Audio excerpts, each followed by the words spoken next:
বিদেশি অনুমতি ছাড়াই প্রদর্শিত হচ্ছে তুফান।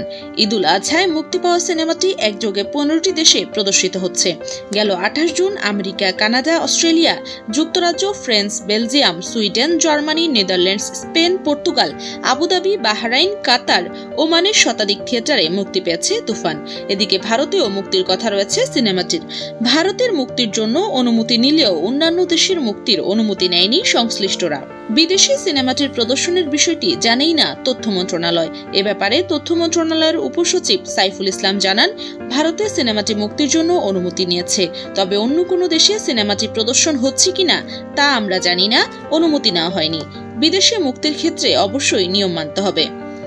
মুক্তির আগে থেকেই সিনেমাটির বিরুদ্ধে অর্থ পাচারের অভিযোগ তুলেছিলেন এফডিসি কেন্দ্রিক 19 সংগঠনের নেতারা। এবার বিদেশে সিনেমাটির অনুমতি ছাড়া প্রদর্শন নিয়ে ফের ধোঁয়াশা দেখা দিয়েছে। তবে কি তুফানের দিকে শুরু থেকে তেড়ে আসা অভিযোগগুলোই সত্য?